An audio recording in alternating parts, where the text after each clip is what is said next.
Good morning, দেখছেন TV 9 Bangla. রনিপা রয়েছে আপনাদের সঙ্গে। ঘড়িত সময় সকাল 8টা। সকাল 8টা মানেই সময় হচ্ছে 8টায় art reporter exclusive. Art reporter এক্সক্লুসিভের মধ্যে প্রথমে কোন খবরে নজর রাখবো? শুট আউটের খবর। অবশ্যই ফের শুট আউটের খবরে নজর রাখতে হবে। UEM Jaipur is a perfect target for prospective students aspiring for good jobs, good education with future-ready skills. এবার বেলঘরিয়া উত্তর বাসুদেবপুর এলাকায় গুলিবিদ্ধ এক তৃণমূল কর্মী সহ আরও একজন যুবক। গুলিবিদ্ধ দুজনের মধ্যে বিকাশ সিং তৃণমূল কর্মী, গুলিবিদ্ধ অন্য যুবকের নাম সন্তু দাস, আগরপাড়ার বাসিন্দা। ওই যুবক ডাক্তার দেখাতে এসেছিলেন। দুষ্কৃতীরা বাইকে করে এসে গুলি করে পালায়। সন্তু দাসের কোমরে গুলি লাগে। গুলি চালানোর পরেই বাইকে করে পালিয়ে যায় দুষ্কৃতীরা। সাগর দত্ত মেডিকেলে প্রাথমিক চিকিৎসার পর কলকাতায় স্থানান্তর করা হয়। ঘটনার খবর পেয়ে ঘটনাস্থলে আসে বেলঘরিয়া থানার পুলিশ। এক বাইক উদ্ধার করেছে পুলিশ এবং এই বাইকটি দুষ্কৃতীদের বলে অনুমান করছে পুলিশ।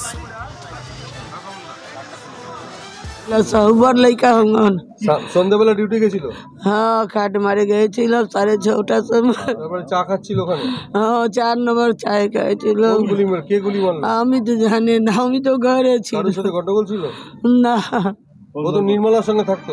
निर्मला संग থাকতো। पहले तो बीच में झमेला मिला हुआ उतना गंडगोल ছিল ना, उससे गंडगोल नहीं था। একটা আমি খবর পেয়েছি কি এখানে এক লোক বসেছিল বিকাশ সিং, ওনার উপরে গুলি চালানো হয়েছে। কি কারণে গুলি চললো এখন প্রাইমারি স্টেজে আছে, এখন বলতে পারছি না। ক্লিয়ার ওনার সঙ্গে কথা বলেই জানা যায়। কটা গুলি চালিয়েছে? 2+। কজন আহত হয়েছে?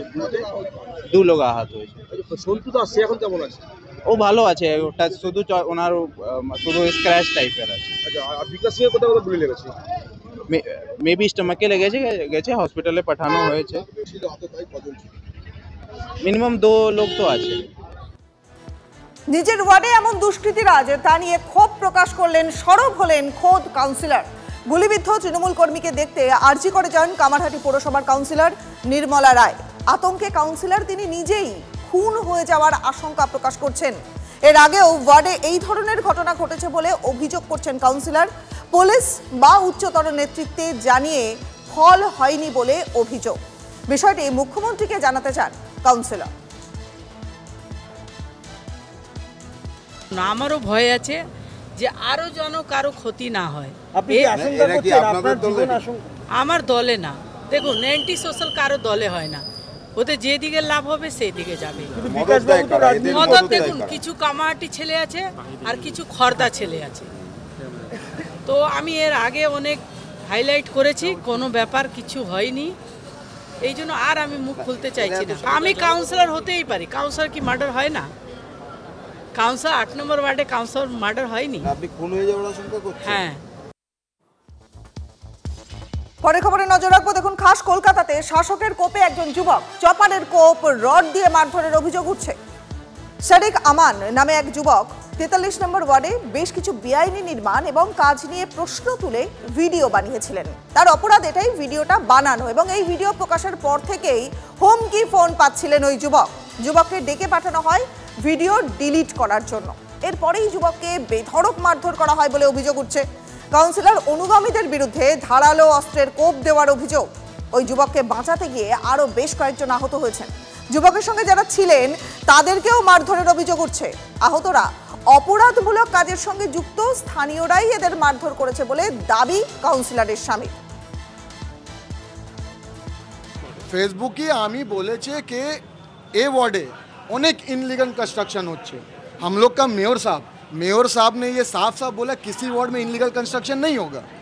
तो हमने उस चीज़ को बयान किया कि मेयर साहब के बोलने के बावजूद अगर इनलीगल कंस्ट्रक्शन हो रहा है इस वार्ड में, तो मतलब सामने वाला मेयर साहब से ज़्यादा बड़ा हो गया। ताज एक बड़ो प्रमोटर 5টা 7টা बिल्डिंग अनअथराइज कंस्ट्रक्शन करছে পাড়াতে। তাজ হচ্ছে কাউন্সিলরের হাজব্যান্ড। উনি 200-400 জন নিয়ে এসে, মানে আমরা রোজা খুলে বাইরে এসে দাঁড়িয়েছি, দেখছে না কে আছে, মানে ধরে মারছে। वो एक पोस्ट बेर करेছে, ওকে বলে डिलीट करते, ना डिलीट করে जान मेरे देवो। हम जा रहा था जिम करने के लिए, एरिया में भीड़ लगा हुआ था, मोहन मार रहा था। इमरान नाम का एक लड़का था, पूरा मोप था, बोला इसको मार। हमको मारने लगा, सब गिर गए। हमको লিগ্যাল কাজ করে ছেলে যে ভাই আছে, যে ছোট ভাই যে এখন আজকেও ছিল, ও আজ কিছুদিন আগে কিডন্যাপিং কেস করেছে, কিডন্যাপিং কেসের অ্যাকিউজ ছিল, এক্সকন্ডিং। আজকে হঠাৎ ও চলে এসছে, এসে পাড়াতে উল্টো পুল্টো করছিল। পাড়াদের লোকজন মতলব আর কতদিন বরদাস্ত করবে, এটা হয়েছে আজকে। আর আমার শরীরও খারাপ ছিল, তো বাড়িতে ছিলাম। যখন আমি ফোন পেয়েছি, আমি সব থেকে আগে বগুড়া থানায় গিয়ে ফোন করেছি, স্যার এরকম ঘটনা শুনছি, স্যার আপনারা যান। পরের খবরে নজর রাখবো। দেখুন, যত কাণ্ড তাকে যাদবপুরেই হচ্ছে। 15 বছরের মেয়ে, তাকে খুনের চেষ্টা করলো বাবা। যাদবপুরের আনন্দপল্লীর ঘটনা, সেখানে চাঞ্চল্যকর অভিযোগ।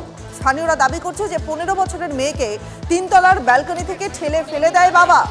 অভিযুক্তকে গ্রেফতার করেছে পুলিশ। গুরুতর আহত অবস্থায় মেয়ে হাসপাতালে ভর্তি। আরে উনি নিজের থেকে ঝাঁপ দিয়েছে। ও একজাক্টলি ওর ঘরে ছেলে নিয়ে ঘুরে ঢুকেছিল, সেই জন্য ও ঝাঁপ দিচ্ছে। প্রতিবেশীরা তো বলছে মাঝে মধ্যেই আপনি ওর সঙ্গে আপনার সাথে অশান্তি হতো। কয়েকদিন আগেও পুলিশ এসেছিল। পুলিশ এসেছিল, ও নিজের থেকে ওই কি ফেসবুক ফ্রেন্ড থেকে 48 ঘন্টার জন্য বাড়ি পালিয়েছিল। 7 জনই ছিল আমার পুলিশে। যাতে আমি কোনো টর্চারই করতাম না, কোনো টর্চার করতাম না। আরে ফেলই নি রে বাবা। তাহলে কি হয়েছিল কালকে রাত্রিবেলা? আসুন, পড়ে গেল কেন ব্যালকনি থেকে? নিজের থেকে ঝাঁপ দিয়েছে। প্রচণ্ড চিৎকার চেঁচামেচি বাড়িতে হচ্ছে, ভীষণ চিৎকার চেঁচামেচি, এবং প্রায় হয়, সেটা আমরা প্রায় ভোগ করি। আমার হাজব্যান্ড গিয়ে একবার মেয়েটিকে মেয়েটি এই ছাদ থেকে ওই ছাদে চলে গেছিলো, তাকে বাঁচানো হলো, বাবাকে বোঝানো হলো, সেম ব্যাপার, ওই একই চিৎকার চেঁচামেচি প্রচণ্ড। তখন যখন এরকম মারাত্মকভাবে হচ্ছে, তখন প্রথমে আমরা নামিনি, তারপরে একটা সাংঘাতিক জোরে আওয়াজ, ভীষণ জোরে একটা আওয়াজ, আর এখানে প্রচুর লোকের জটলা দেখে আমরা তখন নেমে এসেছি। নেমে এসে দেখি মেয়েটি প্রায় অজ্ঞান। এইখানে এই যে ওই ঘরটার, এই যে একতলার ঘরের ওখানে ওদের যে ভাড়াটে, সে ওকে জলটল দিচ্ছে, আরো সবাই মুখে জলটল দিচ্ছে, এরকম ব্যাপার। না, ফুললি ড্রাঙ্ক, ফুললি ইনটক্সিকেটেড। না, এর আগে ওই যে বললাম মাস 2 আগে একটা এরকম ঘটনা ঘটেছে। হ্যাঁ। আমি দেখলাম অনেকক্ষণ চিৎকারের আওয়াজ শুনছিলাম, তা আমি দেখছি যে ওরা দুজনে ওই বারান্দাটার মধ্যে ঝগড়া করছে, মানে তর্কাতর্কি ধাক্কাধাক্কি একটা চলছে। তা আমি ভাবলাম রোজই হয়, আমি আবার পর্দাটা টেনে দিয়েছি। টানা কিছুক্ষণের মধ্যে দেখছি যে ও এই যে তারটা দেখছেন, এই তারের এইখানটায় ও নিজেকে ধরে বাঁচার চেষ্টা করছে। তার মিনিটের মধ্যে নিচে পড়ে গেল ধপ করে। তখনই আমি ওপর থেকে তাড়াতাড়ি সব চিৎকার করে নেমে এসছি।